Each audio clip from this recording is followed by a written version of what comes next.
శ్రీ గురుభ్యో నమః. హరి ఓం. అందరికీ నమస్కారం. ఇప్పుడు నిర్గుణోపాసన ఎంత కష్టమో వివరిస్తున్నాడు పరమాత్మ. ఎందుకంటే అది అవ్యక్తము, అంటే కంటికి కనపడదు.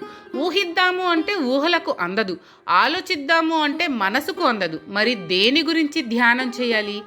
అదే చాలా కష్టం అంటున్నాడు పరమాత్మ. ముఖ్యంగా ఈ దేహమే నేను, నేనే ఈ దేహము అనే దేహాభిమానం కలవారు, అహంకారం కలవారికి నిర్గుణోపాసన చాలా కష్టం. ఎందుకంటే నిర్గుణోపాసనకు దేహాభిమానమునకు పొసగదు.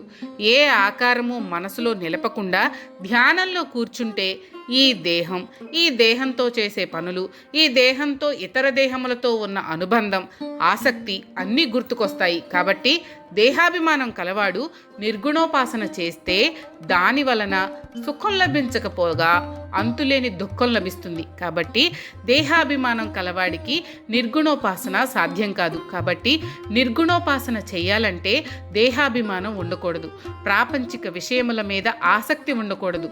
దేహాభిమానం కలిగి ఉండి ఇంద్రియ నిగ్రహము, మనోనిగ్రహము లేని వారికి నిర్గుణోపాసన సాధ్యం కాదు. అందుకే ప్రారంభంలోనే నిర్గుణోపాసనతో మొదలు పెట్టకుండా ముందు సగుణోపాసన చేస్తూ దేహాభిమానమును, అహంకారమును, అసూయ ద్వేషములను క్రమక్రమంగా విడిచిపెట్టాలి. అప్పుడే నిర్గుణోపాసన సాధ్యమవుతుంది.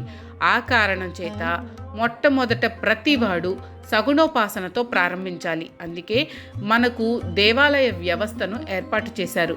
రోజంతా ప్రాపంచిక విషయాలు, కామభోగాలతో గడిపినా కొంచెం సేపైనా దేవాలయానికి వెళ్ళి అక్కడ దేవుడున్నాడు అనే భావనతో, ప్రశాంత చిత్తంతో భగవంతుని ధ్యానం చేయడానికి వీలు కల్పించారు. కానీ నేడు దేవాలయాలు ఆర్భాటాలకు, ధన సంపాదనకు నిలయాలయ్యాయి. ప్రశాంతత కరువైంది. దైవ దర్శనం కూడా ధనం ఇచ్చి చేయాల్సిన పరిస్థితి ఏర్పడింది. పరమ పవిత్రమైన భక్తి భావన ఫక్తు వ్యాపారంగా మార్చేశారు. ఈనాడు తిరుమలలో కూడా రోజుకి ఇన్ని వేల మందికి దర్శన భాగ్యాన్ని కల్పిస్తున్నాము అని ఆర్భాటంగా ప్రకటించుకుంటున్నారే కానీ భక్తులు నిర్మలమైన భక్తితో ప్రశాంతంగా దగ్గరగా నిలబడి దైవ దర్శనం చేసుకుంటున్నారా లేదా అని పట్టించుకునే నాదుడే కరువయ్యాడు. బ్లాక్లో టికెట్లు కొని స్వామివారికి సేవలు చేయిస్తున్నారు. దాని గురించి ఆర్భాటంగా చెప్పుకుంటున్నారు. అధికారాన్ని, అహంకారాన్ని అడ్డం పెట్టుకుని దేవుడి ముందు కూడా తమ డాబు దర్పం చూపించుకుంటున్నారు. పవిత్రమైన దైవ సన్నిధిలో భక్తితో ఉండాల్సింది పోయి మీడియా వారికి ఇంటర్వ్యూలు ఇస్తూ రాజకీయాలు వల్లవేస్తున్నారు. మన అజ్ఞానం చూసి తిరుమల దేవుడు చిరునవ్వు నవ్వుకుంటున్నాడు. ఇదంతా పక్కన పెడితే ప్రతి ఒక్కరూ సగుణోపాసన చేస్తూ దేహాభిమానాన్ని, ప్రాపంచిక విషయాల మీద ఆసక్తిని క్రమక్రమంగా తగ్గించుకుని నిర్గుణోపాసన వైపుకు మళ్ళాలి. నిర్గుణోపాసనకు పునాది సగుణోపాసన. దేహాభిమానము ఉంటే భగవంతుని మీద చిత్తము నిలువదు అనే సత్యాన్ని గ్రహించాలి.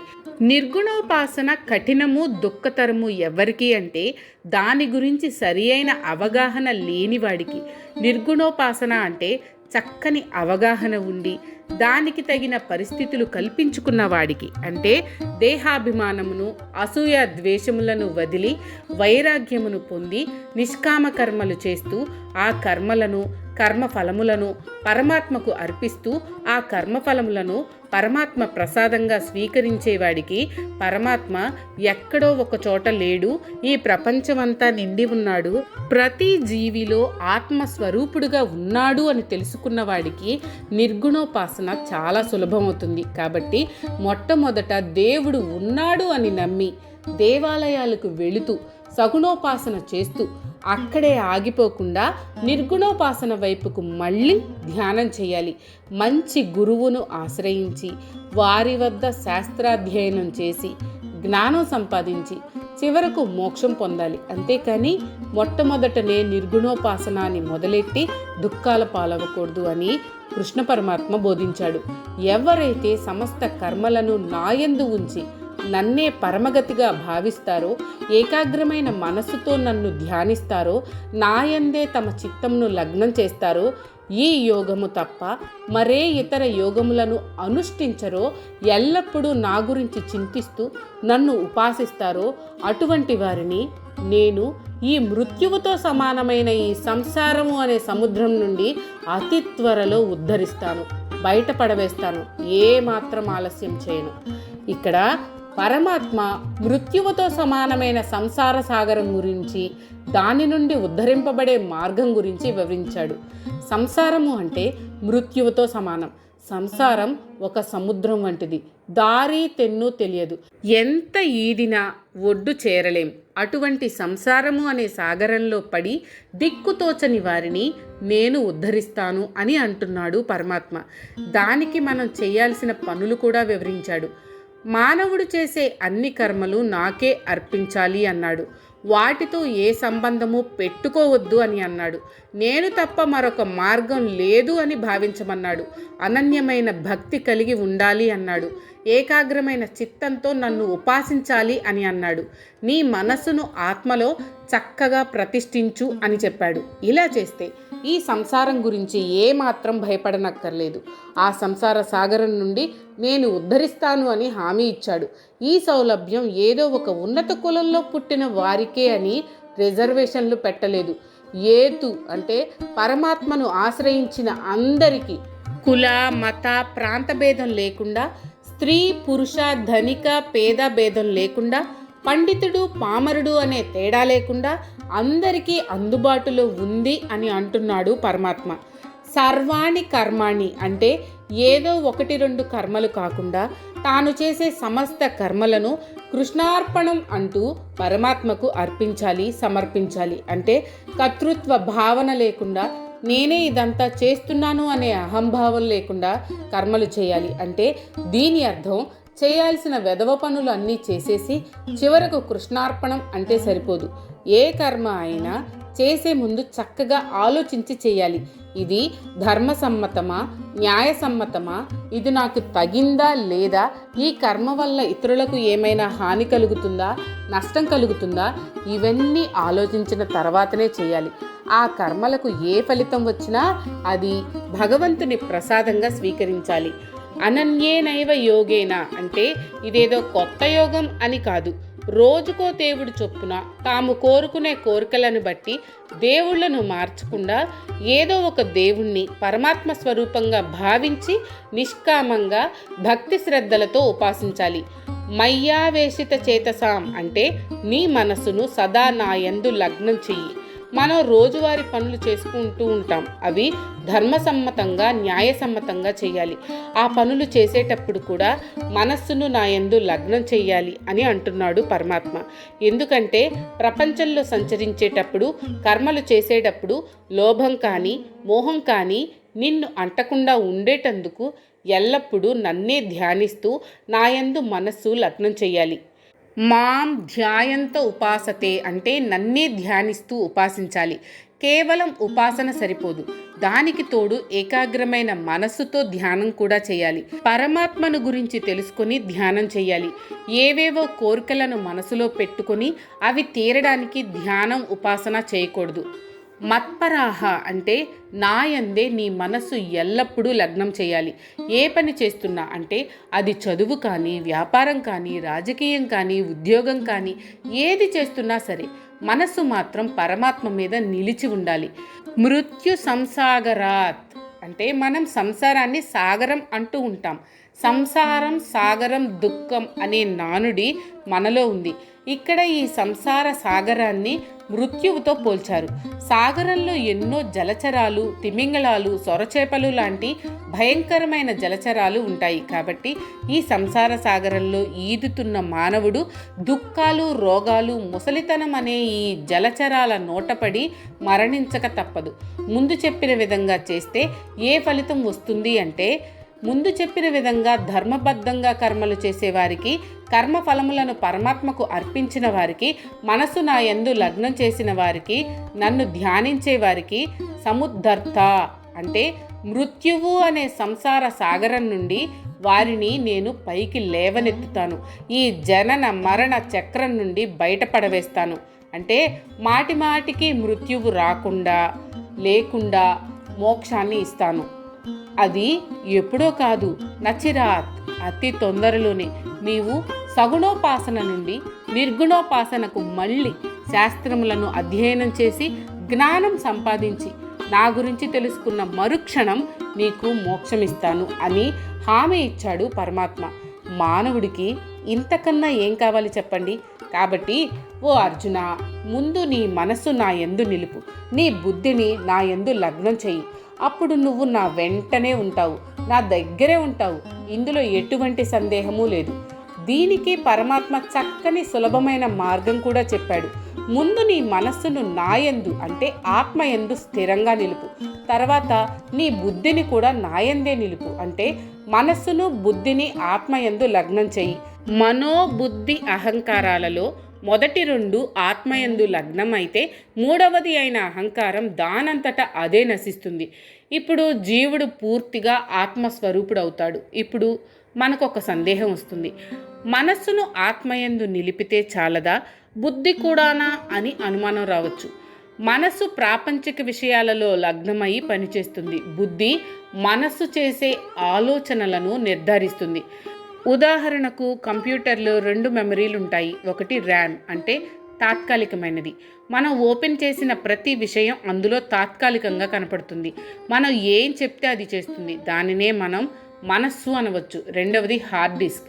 మనం సంపాదించింది అంటే డౌన్లోడ్ చేసింది అంతా తనలో నిక్షిప్తం చేసుకుంటుంది. మనం కావాలనుకున్నప్పుడు మనకు అందుబాటులో ఉంటుంది. అలాగే మనం చదువుకున్న చదువు, సంస్కారము, మన అనుభవాలు, మన లక్షణాలు అన్నీ బుద్ధి అనే హార్డ్ డిస్క్లో నిక్షిప్తమై ఉంటాయి. అవసరం వచ్చినప్పుడు మనస్సు బుద్ధిని సంప్రదించి నిర్ణయాలు తీసుకుంటుంది. కంప్యూటర్లో ర్యామ్, హార్డ్ డిస్క్ 2 బాగుంటేనే కానీ కంప్యూటర్ సక్రమంగా పనిచేయదు. అలాగే మానవునికి మనస్సు, బుద్ధి 2 ముఖ్యమైనవే. అందుకని కేవలం మనసును నిగ్రహిస్తే లాభం లేదు. మనోబుద్ధులను రెండింటినీ ప్రాపంచిక విషయముల నుండి యువతలకు లాగి ఆత్మయందు ప్రవేశపెట్టాలి. అప్పుడు మనస్సు, బుద్ధి ఆత్మయందు లీనమవుతాయి, పరమశాంతిని, సుఖాన్ని పొందుతాయి. అదే మోక్షానికి దారి. ఒకవేళ ఇవన్నీ మనకు సాధ్యం కాదు అని ఎవరైనా అనుకుంటే వారికి ఒక షార్ట్ కట్ కూడా చెప్పాడు పరమాత్మ. దీనికి సగుణోపాసనకు సంబంధం ఉంది. దీనిని తెలుసుకుంటే నిజమైన భక్తి అంటే ఏంటో మనకు అర్థమవుతుంది. సగుణోపాసన అంటే మన మనసుకు నచ్చిన దేవుడిని, దేవతను విగ్రహ రూపంలో పూజించడం. కానీ ఆ పూజ చేసేటప్పుడు దాని మీద మనస్సు పెట్టి ఆ విగ్రహం మీద మనసు లగ్నం చేసి పూజ చేయడం. అంతేకాని ఆ విగ్రహాలకు ఏమేమి అలంకారాలు చేశామా, ఏమేమి నివేదనలు సమర్పించామా అని కాదు. ఆ విగ్రహాన్ని చెక్కిన శిల్పి ఆ విగ్రహాలకు ఏమేమి అలంకారాలు ఉండాలో అవన్నీ చెక్కే ఉంటాడు. మనం కొత్తగా చేయాల్సిన పని లేదు. కేవలం మన మనస్సును అర్పిస్తే చాలు. కేవలం మనసును అర్పిస్తే సరిపోతుందా అంటే చాలదు అంటున్నాడు పరమాత్మ. నీ విచక్షణ బుద్ధిని కూడా నా యందు ఉంచాలి. అంటే మన మనసు కేవలం ఆ విగ్రహాన్నే కాకుండా ఆ విగ్రహం వెనుక ఉన్న పరమాత్మ తత్వాన్ని అర్థం చేసుకోవాలి. రాముణ్ణి, కృష్ణుణ్ణి, శివుణ్ణి, అమ్మవారిని, ఆంజనేయుణ్ణి, నరసింహస్వామిని, ఎవరిని ఏ విగ్రహాన్ని పూజించినా అది కేవలం విగ్రహాలు కాదు. ఆ విగ్రహాల వెనుక అంతటా వ్యాపించి ఉన్న పరమాత్మ తత్వం ఉంది. ఆ విగ్రహాలు కేవలం నాకు ఆలంబన మాత్రమే, నా మనసు నిలవడానికి ఉపకరణాలు మాత్రమే. నేను మాత్రం ఆ విగ్రహాల వెనక ఉన్న పరమాత్మ తత్వాన్ని పూజిస్తున్నాను అనే విచక్షణ బుద్ధిని కలిగి ఉండాలి. దానినే బుద్ధిని కూడా పరమాత్మలో ఉంచడం అంటారు. ఇప్పుడు సాధకుడు పరమాత్మను సాకారంగా పూజిస్తున్నా మనస్సులో, బుద్ధిలో నిరాకారుడైన పరమాత్మను పూజించినట్లు లెక్క. ఈ విధంగా ఎవరైనా నా యందు తమ మనస్సును, బుద్ధిని ఆత్మయందు ఉంచితే వారు ఎల్లప్పుడూ నా దగ్గరే ఉంటారు, నాయందే ఉంటారు, నాలోనే ఉంటారు. ఇందులో ఎటువంటి సందేహానికి తావులేదు అని ఘంటాపదంగా చెప్పాడు పరమాత్మ. ఇక్కడ నసంశయ అని వాడాడు పరమాత్మ. ఈ పదం ప్రతిసారి వాడుతున్నాడు. ఎందుకంటే అర్జునుడు, మానవులు అందరూ ఎప్పుడూ ఏదో ఒక సందేహంతో బాధపడుతూ ఉంటారు. సంశయాల పుట్ట మానవుడు. కాబట్టి ఈ సందేహం వద్దు, నా మాట నమ్మండి అని పరమాత్మ మాటి మాటికి బోధిస్తున్నాడు. ఓ అర్జున, ఒకవేళ నీ మనోబుద్ధులను అంటే నీ చిత్తమును నా యందు స్థిరముగా నిలపడానికి శక్తి లేకపోతే దానికి తగిన అభ్యాసం చేసి సాధించు. ఈ విషయాన్ని ఇంకొంచెం వివరంగా తెలుసుకుందాం. అర్జున, ఒకవేళ నీవు నీ మనస్సును, బుద్ధిని నాయందు అంటే ఆత్మయందు లగ్నం చేయడం నీకు చేత కాలేదు అని అనుకో, అప్పుడు రెండో మార్గం కూడా ఉంది అని అంటున్నాడు పరమాత్మ. ఎవరికి మొదటి నుంచి ఏది అలవడదు, అభ్యాసం చేయాలి. పాఠం కూడా ఒకసారి చదివితే రాదు, ప్రతిరోజు చదవాలి. ఏ పని కూడా ఒకసారి చేస్తే అన్ని తప్పులు చేస్తూనే ఉంటాం. చెయ్యగా అది అలవాటవుతుంది. చెడ్డ అలవాట్లను తొందరగా నేర్చుకునే మనం మంచిని అంత తొందరగా గ్రహించలేం. అందుకని పరమాత్మ మనస్సును, బుద్ధిని ఆత్మలో నిలపడం అనే ప్రక్రియను అభ్యాసంతోనే సాధించాలి అని బోధించాడు. అందుకే ఇంతకు ముందే అభ్యాసమును ఒక యోగంగా పరిచయం చేశాడు పరమాత్మ. అభ్యాసం చేయాలంటే ముందు మనలో ఆ కోరిక పుట్టాలి. అందుకే మామి చాప్తుం అని అన్నాడు పరమాత్మ. నన్ను పూజించాలి, ధ్యానించాలి, నన్నే పొందాలి అనే కోరిక ముందు నీలో పుట్టాలి. అప్పుడే ఎన్ని పనులున్నా అవన్నీ పక్కన పెట్టి అభ్యాసం చేస్తావు. మొదట్లో కొంచెం కష్టంగానే ఉంటుంది. ఏది ఒకసారి చేస్తే రాదు.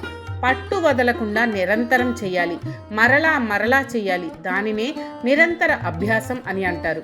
అసలు కోరికే లేకపోతే బలవంతంగా కూర్చున్నా నీ మనసు దేవుడి మీద నిలవదు, కానీ ఇష్టం వచ్చినట్లు తిరుగుతూ ఉంటుంది. కాబట్టి పరమాత్మను పూజించాలి, ఉపాసించాలి, ధ్యానించాలి అనే కోరిక బలంగా మనసులో కలగాలి. అప్పుడే నిరంతర సాధన, అభ్యాసం సాధ్యమవుతుంది. ఉదాహరణకు సాయంత్రం 6 గంటలకు ఒక అభిమాని యొక్క అభిమాన హీరోయిన్ సినిమాలు టీవీలో వస్తున్నాయి అనుకుందాం. 2 రోజుల ముందే ఆ విషయం తెలిసిన ఆ అభిమాని తన అభిమాన హీరో సినిమా టీవీలో చూడాలనే కోరిక గాఢంగా పెంచుకుంటాడు. ఆ సమయంలో తనకు ఉన్న అన్ని అతి ముఖ్యమైన పనులను మానుకోవడమో లేక వాయిదా వేసుకోవడమో చేసుకుంటాడు. 5:30కే టీవీ ముందు కూర్చుంటాడు. రిమోట్ ఎవ్వరికీ ఇవ్వడు. 6 గంటలకు సినిమా మొదలవగానే పొంగిపోతాడు. అర్థం లేని అన్ని ప్రకటనలని ఓపిగ్గా భరిస్తూ సినిమా చూసి పరమానందాన్ని పొందుతాడు. ఇదంతా ఎందువలన జరిగింది? ఆ సినిమాను టీవీలో చూడాలనే కోరిక గాఢంగా అతని మనసులో పాతుకుపోవడం వలన. అలాగే పరమాత్మను పూజించాలి, ఉపాసించాలి, ధ్యానించాలి అనే కోరిక గాఢంగా ఉంటే మనసు నిలవక ఏం చేస్తుంది? ఆ గాఢమైన కోరికకు నిరంతర అభ్యాసం తోడైతే పరమాత్మ అతని వెంటే ఉంటాడు. కానీ ఇదంతా సాధారణ మానవులకు సాధ్యం కావడం లేదు. ఎందుకంటే వారు ప్రతిరోజు ఎన్నో పనులలో మునిగి తేలుతూ ఉంటారు. పనికి మాలిన విషయాలు ఎన్నో చర్చిస్తూ ఉంటారు.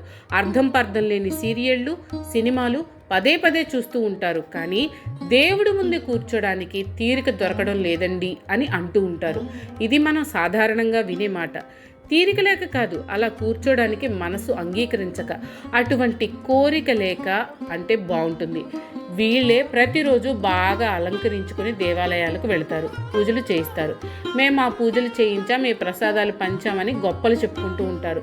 తాము గొప్ప భక్తులము అని అందరూ అనుకోవాలని వారి తాపత్రయం, కానీ తాము ఉద్ధరింపబడాలని అనుకోరు. ఇందుకే భగవంతుడు ఈ విషయాన్ని చెప్పాడు. మనం వృధాగా గడిపే సమయంలో కొంచెం సమయమైనా భగవద్ధ్యానంలో గడపాలి అనే కోరిక కలిగితే ఆ కోరికకు అనుగుణంగా తగిన అభ్యాసం చేస్తే మరుజన్మకు మంచి మార్గం వేసుకోవచ్చు అని అర్జునుడి ద్వారా మనకు ఉపదేశించాడు పరమాత్మ. ఎంతసేపు కూర్చున్నా మనస్సు భగవంతుని యందు నిలవడం లేదు, మనసు పరిపరి విధాల పోతూ ఉంటుంది అనేవారికి ఈ విషయం చక్కని పాఠం. మీకు కనుక ఈ వీడియో నచ్చినట్లయితే లైక్ చేయండి. అలాగే మీ ఫ్యామిలీ అండ్ ఫ్రెండ్స్కి షేర్ చేయండి. ఛానల్లో కొత్త నోటిఫికేషన్స్ కోసం సబ్స్క్రైబ్ చేయండి. అలాగే పక్కనే ఉన్న బెల్ ఐకాన్ని ట్యాప్ చేయండి.